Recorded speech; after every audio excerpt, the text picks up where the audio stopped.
Well, as you can tell, I have a face for radio. But welcome to The View from the Eighth Pole.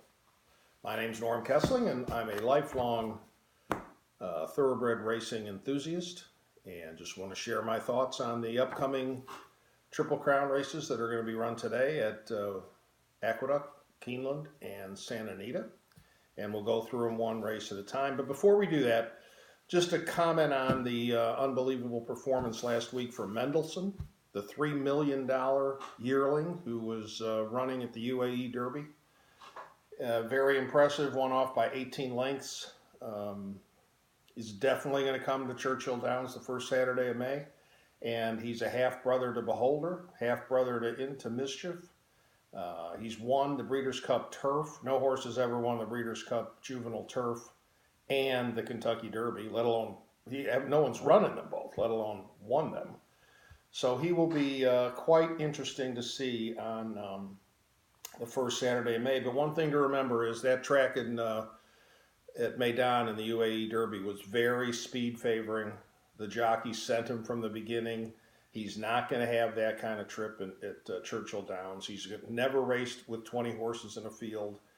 So he will have some obstacles. The crowd will be kind of crazy. So it's not a slam dunk by any means, but he is a strong, strong contender. But that's for another day. Let's talk about the Wood Memorial at Aqueduct in New York.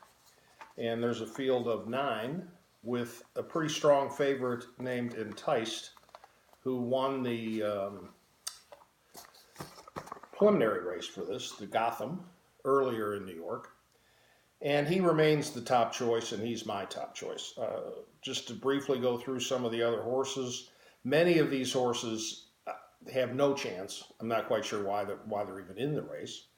But that's not unusual for preps for Triple Crown races. Owners want their horse to get in these type of races just to say they've run in them. If by some chance they do well, that's great. It's kind of like there's all upside, there's no downside to it. And it makes for interesting racing at times. But let's take a look at some of these horses. The number 2 horse, Firenze Fire, has actually won 4 of his 6 starts. He is a graded winner besides. But the issue with him is going to be, can he get the distance? And in my opinion, the answer is no, he won't. But he's still worth a look at the 3rd or 4th spots.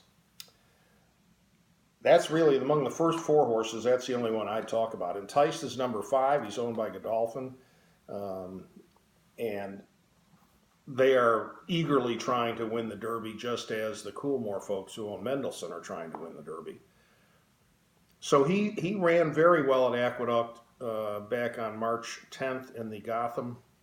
He's the morning line favorite at 6-5. He's got Junior Alvarado. He's trained by Kieran McLaughlin.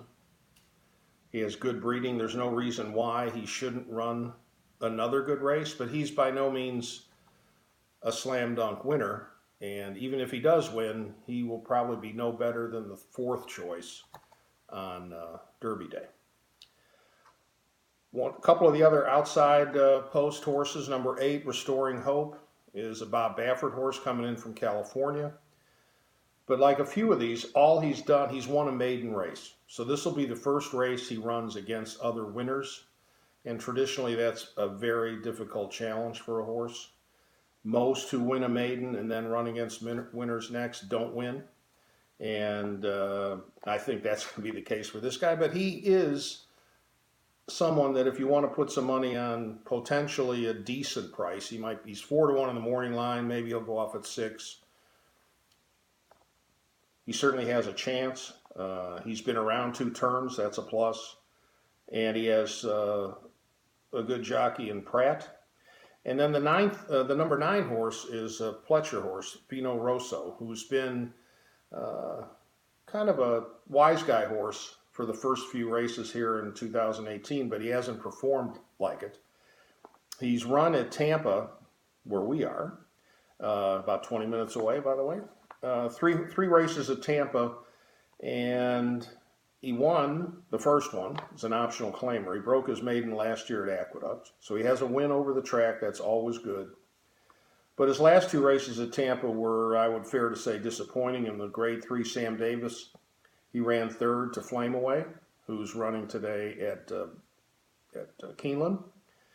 And then in the Tampa Bay Derby, he was fourth to Quip. Quip was supposed to run in the Bluegrass today, but instead he's going to skip a week and hold out till the Arkansas Derby a week from today. So Johnny V is on Vino Rosso. I guess my picks are going to be Enticed on top, Restoring Hope second, and if you want a long shot, I'm going to go with number 7, King Zachary, who is 20-1 in the morning line. He won his last race, but again, it was a maiden race. He's been around 2 turns. He's got a shot. Not a great shot, but a shot. Good luck to you.